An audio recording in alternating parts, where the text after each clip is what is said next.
Hello friends, welcome to knowledge point. और आज की इस वीडियो में हम पढ़ने वाले हैं लॉज ऑफ एक्सपोनेंट्स के बारे में।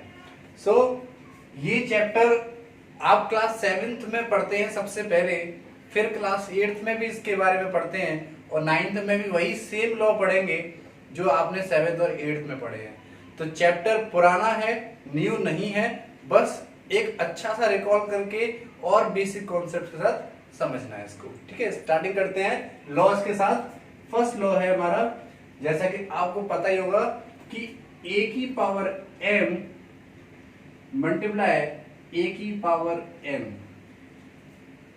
a की पावर m, a की power n, base are same, a base is same but parts are different and both cases are in the term of multiply, then base will become same and the power will become add to each other। ऐसे case में base तो वही रहेगा लेकिन powers एक दूसरे से add हो जाएंगी। एग्जांपल के बेसिस पे देख लेते हैं, जैसे 2 की पावर 3 एंड 2 की पावर 5, 2 की पावर 3 एंड 2 की पावर 5। क्या करेंगे, 2 की पावर 3 को we can write in this form and 2 की power 5 you can write 2 into 5 times. So 3 and 2 5 and 3 8, कितना हुआ 2 की पावर 8। ये कैसे आया 8 को देखेंगे हम 3 plus 5 मींस ये m और ये n ऐड हो गए, है ना, और 8 बन गया। तो इसी तरीके से ये लॉ फॉलो होता है कि a की पावर m इंटू a की power n is equal a की power m plus n। Okay, चलिए सेकंड लॉ देखते हैं। सेकंड लॉ में क्या है,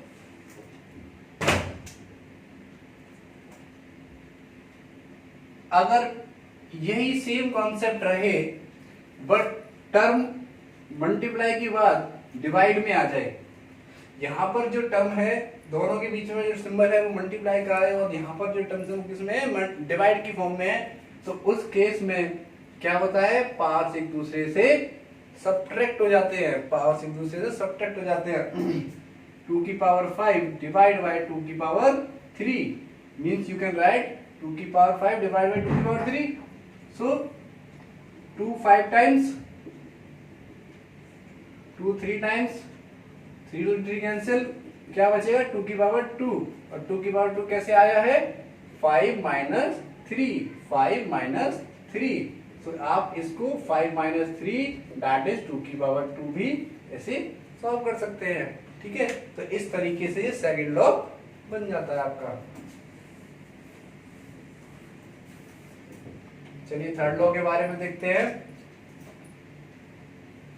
अगर पावर सेम हो और बेस अलग अलग हो, पावर सेम है बेस अलग अलग है, तो उस केस में आपका बेस का आपस में मल्टीप्लाई हो जाएगा और पावर जो सेम है वो एक ही रह जाएगी। ठीक है, तो a इंटू बी की होल पावर m, जैसे 2 की पावर 3 और 3 की पावर 3, 2 की पावर 3 और 3 की पावर 3, 2 और इंटू 3 और 3 दोनों बेस अलग थे, मल्टीप्लाई हो गया, पावर सेम थी, ऊपर चली गई 2 3 या 6 की पावर 3 इसका आंसर हो जाएगा।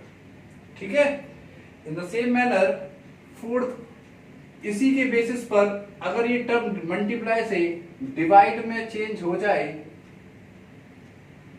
तो दोनों टर्म का आपस में डिवाइड होगा और पावर वही सेम रहेगी जो कॉमन है।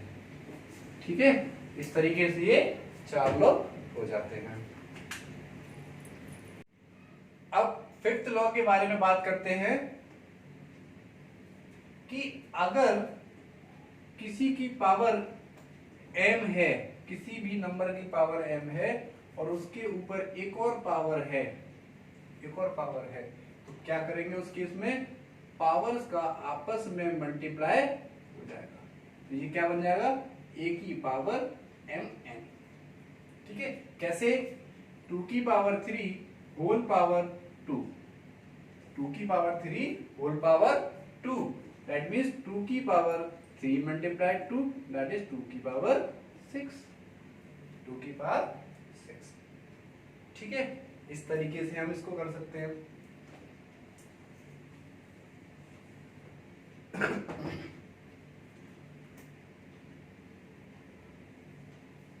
एक कॉन्सेप्ट और है कि किसी भी नंबर का अगर पावर 0 है तो उसका आंसर क्या होगा। जैसे अगर a की पावर 1 होता है तो आंसर आपका a रहता है ना।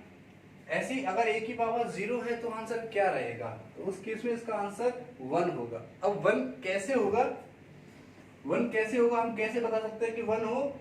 इस केस के लिए हम सेकंड लॉ का यूज कर सकते हैं कि अगर बेस डिवाइड में टर्म है, बेस भी सेम है और पावर भी सेम है, तो उस केस में क्या कहते हैं कि दोनों क्या हमने पावर को एक दूसरे से सब्ट्रैक्ट करना है, या ऐसा कर सकते हैं कि मान लीजिए कि a की पावर m और a की पावर m दोनों आपस में बराबर है, दोनों टर्म है आपस में बराबर है, दोनों सेम टर्म है।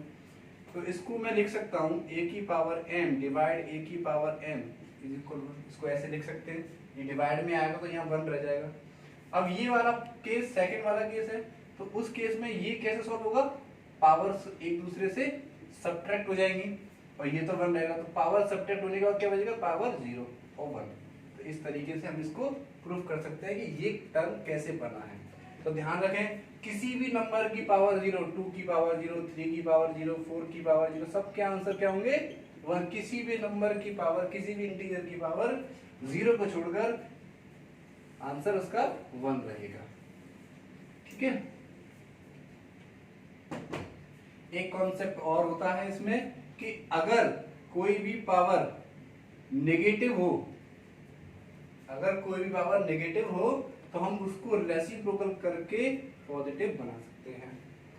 अब ये कैसे, देखो ये हम इस फर्स्ट लॉ से प्रूफ कर सकते हैं कि कैसे ऐसा कैसे हो सकता है ना। तो देखिए, अगर कोई भी पावर है 2 इंटू a की पावर माइनस के 5, a की पावर 2, a की पावर माइनस के 5, कोई भी नंबर है ना, तो उस केस में क्या होगा, पावर एक दूसरे से ऐड हो जाएंगे। तो ऐड होने पर ये -5 है, तो क्या बनाएगा a की पावर माइनस के 3 है ना, a की पावर माइनस के 3 इस फॉर्म में आ गया। तो इसको मैं अगर मैं इसको इन्वर्स कर दूंगा तो ये पॉजिटिव फॉर्म में कन्वर्ट हो जाएगा। ठीक है, पॉजिटिव फॉर्म में कन्वर्ट हो जाएगा।